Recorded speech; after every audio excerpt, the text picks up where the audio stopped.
It's a great day to be together and a great day to be out. Thank you very much, Mike, for your leading us to God in praise this morning. To our guests, we'd like to say thank you and welcome with us. We're glad you're here to worship with us this morning. If you will, please open up in your books, in the Bible, to the book of Esther. So we'll be spending our time this morning is in the book of Esther. We'll be continuing in our study of fascinating stories of forgotten lives. We're spending our time this morning in Esther talking about Mordecai and his courage in what seems to be a godless world. The book of Esther is unique in a lot of aspects, but one of them is the fact that the name of God is not mentioned at all in the book. It's not there. But we can see his hand throughout all of it as it goes and shapes and moves events that are occurring as we see his hand guiding and guarding the people there.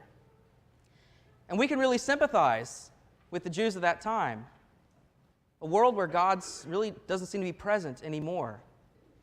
He's not around or having direct contact with us nowadays, but we can still see his hand as it moves and is with us, guiding and protecting us and helping us down certain paths of life.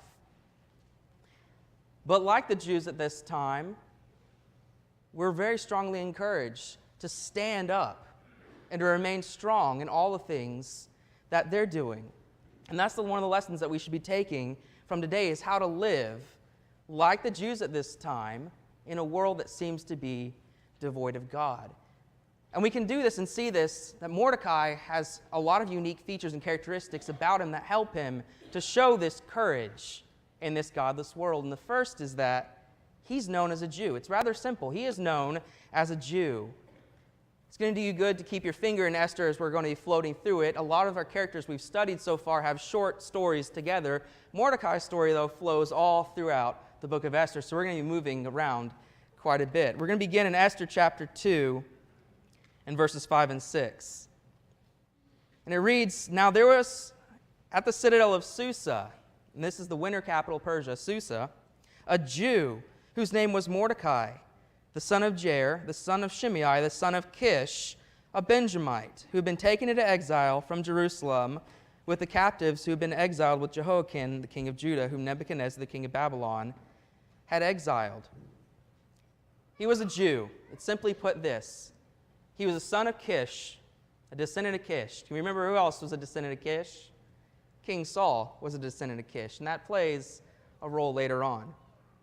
He's a Jew, and he's known as a Jew. And we see that also later on in chapter 3, when Haman's involved, that he has made it well known that he is a Jew, and that's why he stands up to do certain things. But in that, too, he's involved in the empire, and this is relevant because in Jeremiah chapter 29, through Jeremiah, the Lord has given them an interesting command. Jeremiah chapter 29, beginning in verse 4, it says, "Thus says the Lord of hosts, the God of Israel, to all the exiles whom I have sent into exile from Jerusalem to Babylon, build houses and live in them, plant gardens and eat their produce, take wives and become the fathers of sons and daughters, take wives for your sons and give your daughters to husbands, that they might bear sons and daughters and multiply there and do not decrease. Seek the welfare of the city where I have sent you in exile, and pray the Lord on its behalf and its welfare, and you will have welfare." The Jews were not to be hiding out in these unknown cities, in backwoods, in the darkest alleys, in the darkest homes.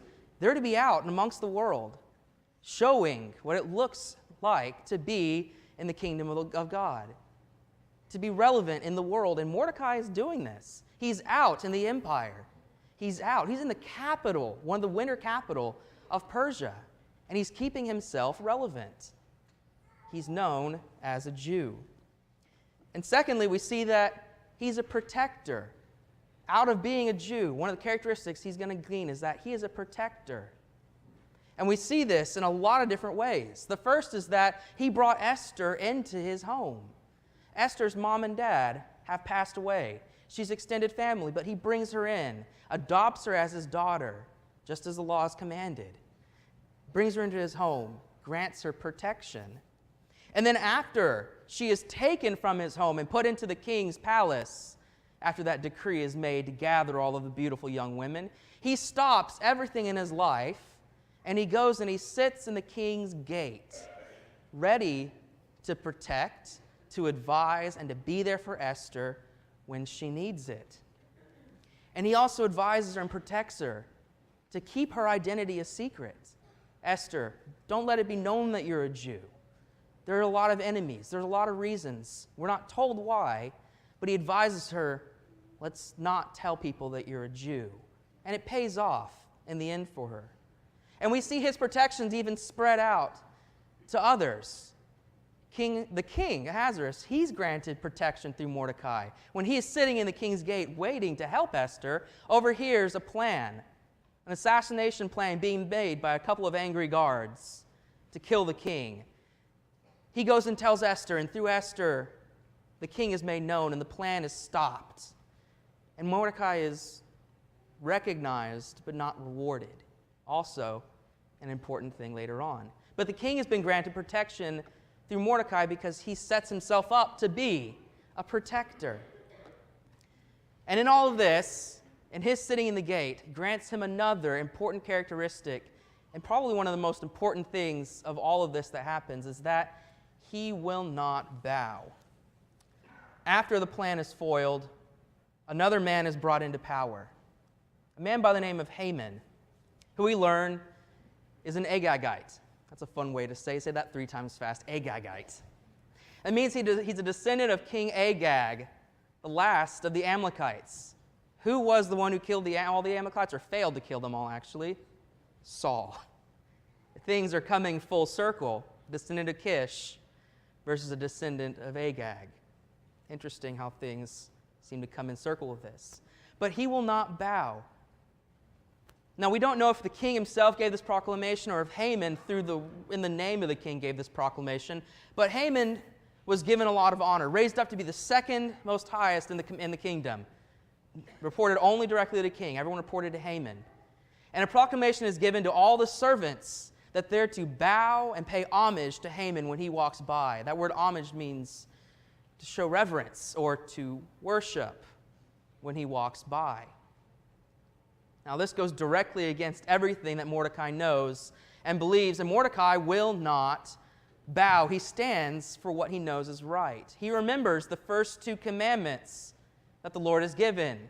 You shall have no other gods before me, and you shall not make up any idols.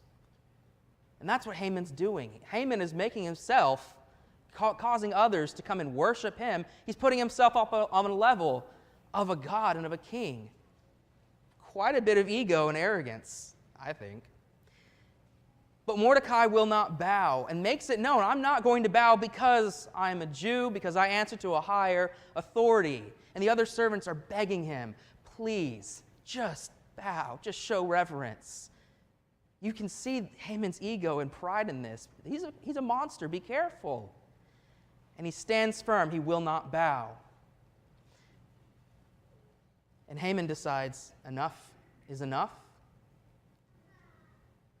This one Jew, if this one Jew is going to stand against me, who says that the rest of the Jews will not stand against me and will not continue to break the laws?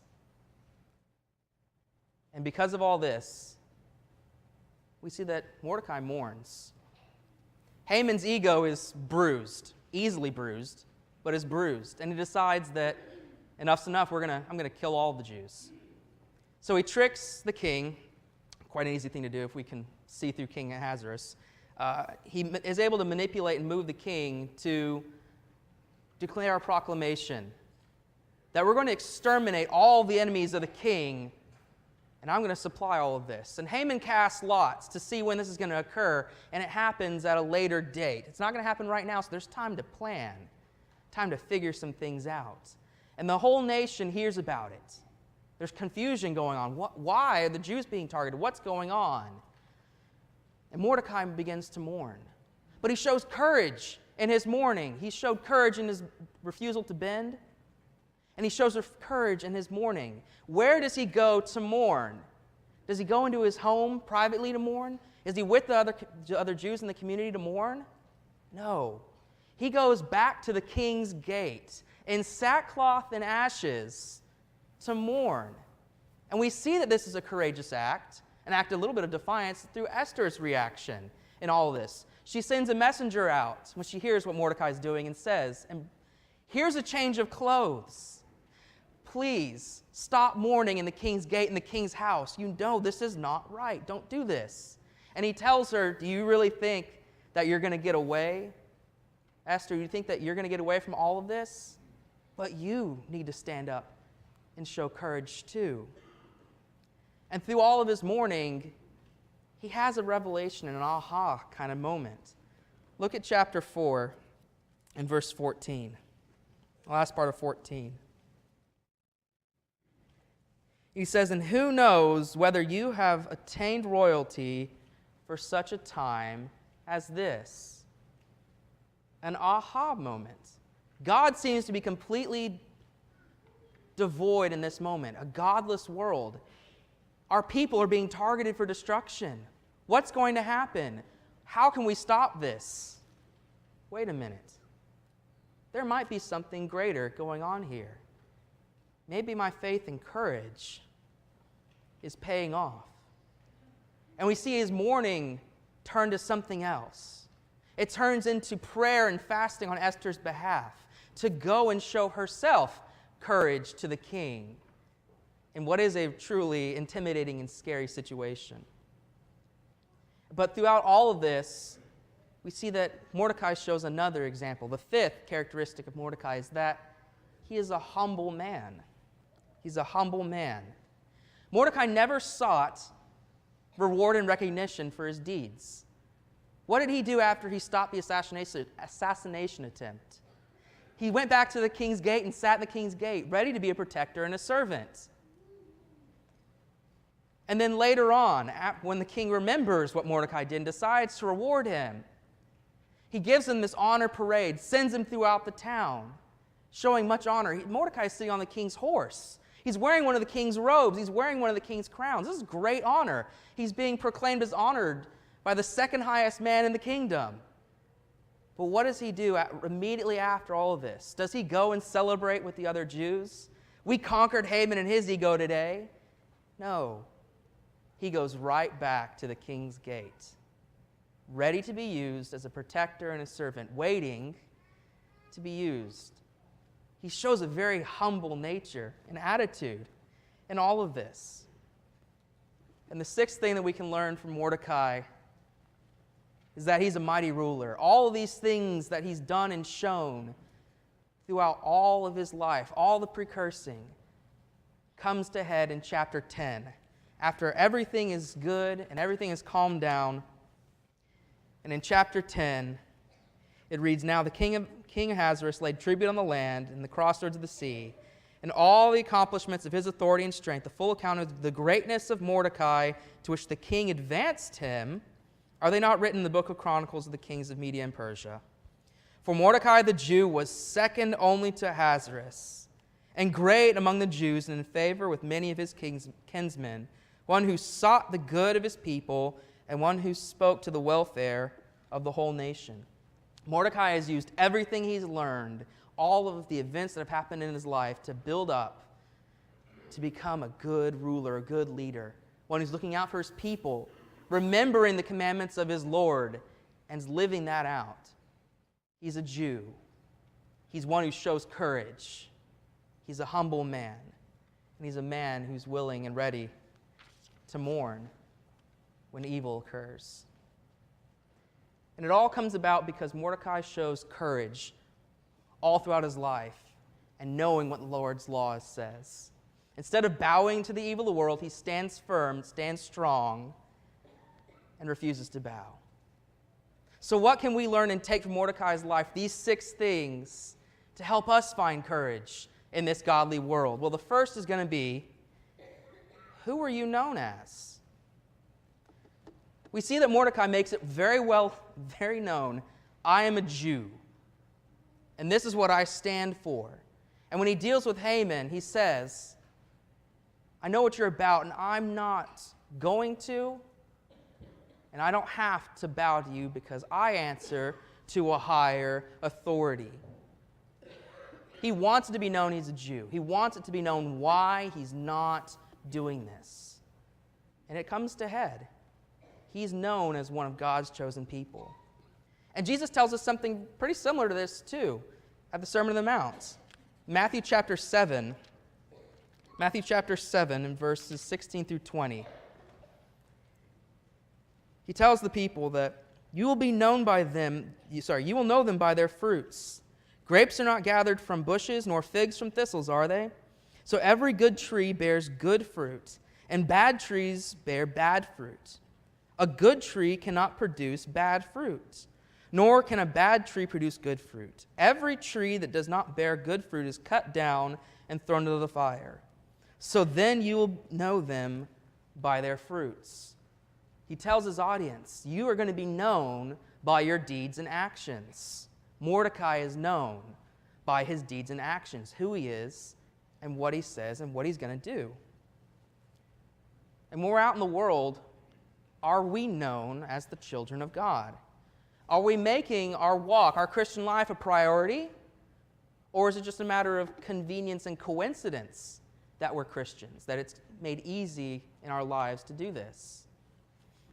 I was told recently of an individual who put up a poll on social media asking, what am I about?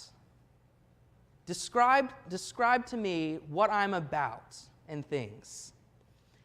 And he was hoping and expecting that the vast majority of the responses were going to be something about his Christian walk, his Christian faith. When all the answers came in, he was rather surprised and disappointed in himself, because that was the least mentioned thing that people brought up, was that his Christian walk and his Christian life. Talk about an eye-opening experience. Braver soul than I in doing that. But it brings about a good question of reflection in all of this. If I was to go out and ask the world, what am I about? What would I be known as? Would Ryan King be known as a man who enjoys board games? Is he going to be called out as somebody who loves work, one who loves strategy, one who loves to read, loves reptiles, all sorts of different things? Or am I going to be known as a Christian? Am I known that I walk in that light, down that path? It's a question of deep reflection for us, and that sometimes might open our eyes and say, I might need to change a couple things in my life and change some things about me. A humbling question, but a good question of reflection. Who are we known as? And the second thing that we can learn from Mordecai and his characteristics is this: we will be raised up. Mordecai never sought to be more than what he was called to be. He was called to be a child of God, one of God's kingdom. He was called to be a protector, a mentor, a servant. And he never sought out rewards. It took King Ahasuerus to remember what Mordecai did for him to give him a reward. And in time, it was the king who raised him up. It was God who raised him up. And he didn't just raise him up once, he raised him up twice. The first was on that honor parade. He raised him up, showed him great honor as he walked through the city. And then, after everything is calmed down, after all of Haman's schemes are dissolved and gone, the king makes Mordecai number 2 in the nation. And he raises him up and puts him in Haman's position. And in fact, he puts him over Haman's house. He grants him a lot of honor, but Mordecai never sought any of this out. Mordecai was a man who was humble, and he went and sat in the king's gate before and after recognition was given. We really need to remember the humility of Mordecai. I need to remember the humility of Mordecai. I know when I was in high school, in my early college years, I really struggled with my pride, with that monster that is pride, driving me to do certain actions and take certain things because I enjoyed that feeling of recognition. And one of the eye-opening things for me to really want to change my life was when I sat down and started reading, and I read Luke chapter 14. Luke chapter 14 and verses 8 through 11. This is a parable that Jesus is giving to the Pharisees about pride and humility. Luke 14 and verse 8. It reads, "When you're invited by someone to a wedding feast, do not take the place of honor, for someone more distinguished than you may be invited by him. And he who invited you both will come and say to you, 'Give your place to this man,' and then in disgrace you be proceeded to occupy the last place. But when you're invited, go and recline in the last place. And the one who has invited you comes, he may say to you, 'Friend, move up higher.' Then you will have honor in the sight of all who are at the table with you. For everyone who exalts himself will be humbled, and he who humbles himself will be exalted." Powerful statement. That it's not up to us to be exalted and raised. That somebody greater than us is going to be the one who raises us up and shows us what it looks like to be praised. I think humility could be described as maybe one of the weakest links in humanity. Our pride tends to get to us a lot. We all want this feeling of recognition. It's a good feeling, but it also can be addictive. And Mordecai really shows us this great example of one who does not need to feed this monster. He knows that he's going to be raised up either then or at the end of days. It's not up to him to raise himself, but it's the Lord who will raise him up and grant him protection in all of this. So let's be like Mordecai. After we do something, instead of seeking more, let's seek to go back to the king's gate. Let's go back to be ready to be used, willing and able to be used for the Lord's purposes and his works. And the third thing that we can learn from Mordecai in all of this is show your courage. Mordecai shows his courage in three different ways throughout this story. The first is when he has to give up Esther. He has to give her up to this man, this foreigner. This is his precious, cherished daughter, a treasure to him. And he has to give her up to a man who may or may not have taken her as his wife. And he could have sent her home after that. And what good would she have been in that time, in that community, to others? She would have been seen as stolen, maybe even ruined from anybody who could have been a great match and pair for her. He had to show great courage in this, knowing and trusting in the Lord that everything is going to work itself out. And then secondly, in the face of Haman, he chooses to stand against this man who has this monstrous, large, and weak, very soft, pride and ego. I think Mordecai knew exactly what was going to happen if he stood up to Haman and said, "I'm not going to bow to you. I'm not going to show you this honor that you're seeking because I answer to a higher authority. I answer to somebody greater than you, Haman." He stands up and refuses to bow. He shows his courage and his tenacity. And lastly, the last act of courage we see is in that public display of mourning. Remember, he doesn't do it privately. He goes publicly into the king's gate. He's making a statement to the nation. He's making a statement to Esther. Show your courage. Things are going to get tough, but show what you're about. Like Mordecai in all of this, we should be expecting some persecution. We should expect that Satan and his goons are going to be coming after us, whether personally, universally, now, later. We need to expect it coming and to start building our courage, begin to build that strength in our legs not to bow. But we see it happening already.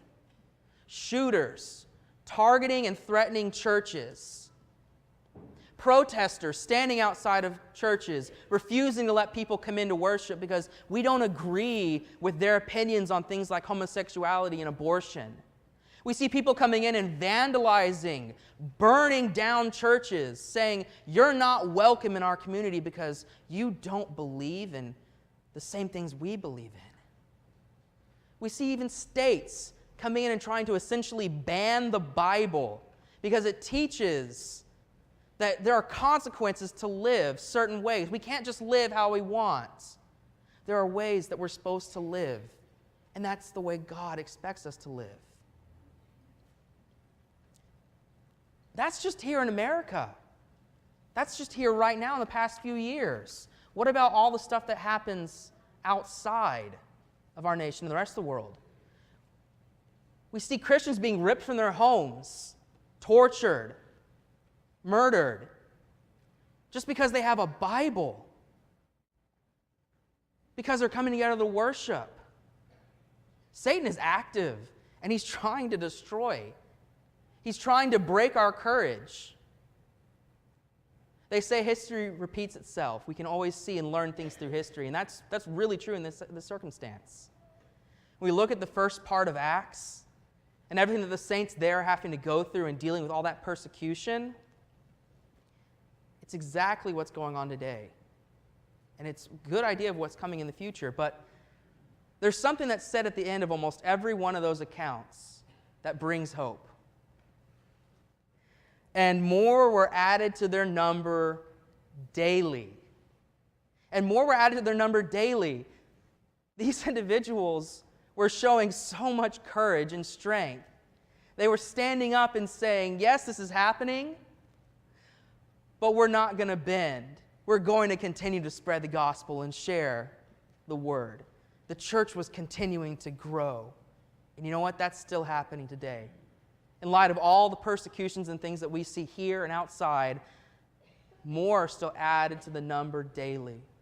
I am so encouraged every day when I get home and I get onto Facebook and look, and I can see pictures from brethren in India and Africa sending me images of 12, 13 people getting baptized today because they know they need the Lord in their lives. Even though persecution's going on in their lives, their numbers are still growing daily. We need to be like Mordecai and our brethren and saints in Acts. We're in God's family, and that's a stand for courage that we can take. That's so strong. He's going to give us everything, and He's going to rescue us out of everything. That it's His job, it's the Lord's job to direct us, to guide us, and it's our job to stand strong for Him. For us to be led down His path and to let Him lead us in His path. I began the lesson this morning talking about how the name of the Lord is not mentioned at all in Esther, but we can see His hand throughout it. It's a fascinating path when we see this, and we see Mordecai's revelation in this. But look, just for a second, at all the things that had to have happened just perfectly. Vashti had to refuse to be shown off for the king and his friends. Then she had to be denounced, kicked out, and exiled for this action. Then Esther had to have been gathered up with all the beautiful women and brought into the king's court. Haggai had to show her some sort of favor and make her stand out, even amongst all these beautiful women. And he did. He helped her through all this. And then Esther had to be chosen out of what we could assume is hundreds, maybe even thousands of young ladies. Esther had to find favor and be chosen before the king. And then in this, Mordecai had to be sitting in the gate, waiting to be in the right place at the right time to hear about the assassination attempt. Right place at the right time to stop this. And then it had to be recorded, but not rewarded. Mordecai had to be given honor, but never no reward in all of this. And then Esther had to successfully hide the fact that she's a Jew, that she was one of God's people. And it worked. She did. And then after Haman's ego is bruised and he declares that all the Jews are to die, that all the things worked out that way, that when Haman casted lots to see what day the Jews are going to die, it fell on a further day, a later day, so that things could begin to process and maybe there was time for things. And then when they're mourning, Esther had to be convinced to put her life on the line, to go before the king, unannounced, uninvited, and beg for something. And that the king, when this happened, the king reached out his scepter to show grace and mercy, saying, "It's okay, Esther. what do you need to say to me? What do you want? And he has to grant her a reward, grant her something. And she asks, just come to dinner. You and Haman, come to dinner. Come to my house here and enjoy a meal with me. And in that dinner, the king had to say, okay, what really do you want, Esther? What all do you want? I'm going to give you whatever you want. She says, I want another dinner tomorrow. Agree to another dinner tomorrow. And that night, Ahasuerus had to have had insomnia. He had to have not been able to sleep that night. And he had to go out and ask, bring the chronicles, bring my works, my greatness to me, and let's start reading so I can go to the boringness to go to sleep. And in the reading of that law and that record, he remembers about Mordecai and the fact that I failed to give this man a reward. He saved my life, and I failed to reward him.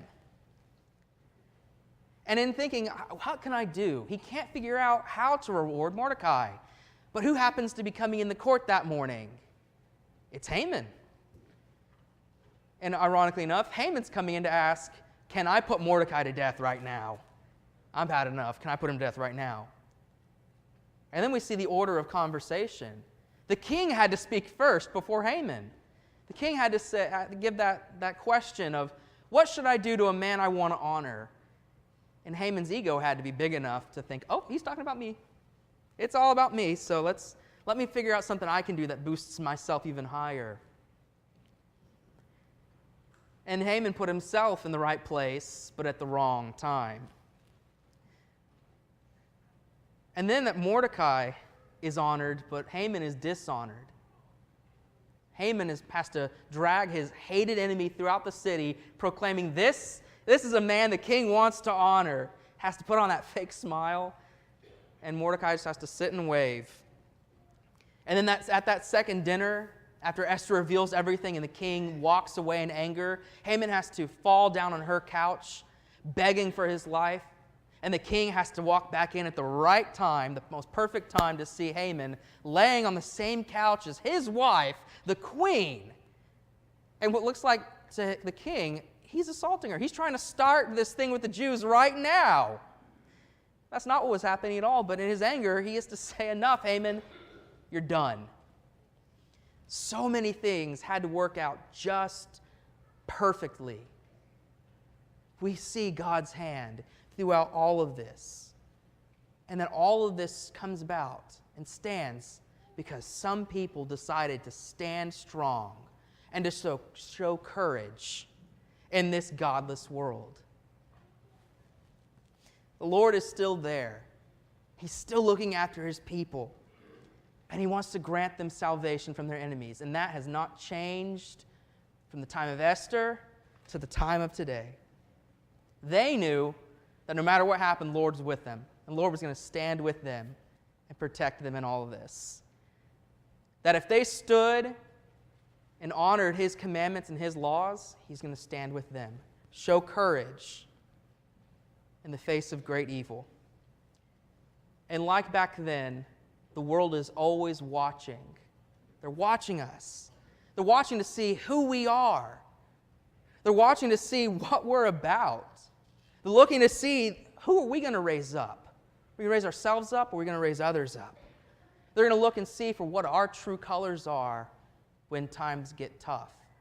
Are we going to stand by what we are? Are we going to stand by as Christians, or are we going to run and hide? I believe that if Mordecai could do all of those things and stand and show courage in godless times, so can we. We can stand and show courage in a godless world. We'll now have a closing prayer and then be dismissed to classes. Thank you.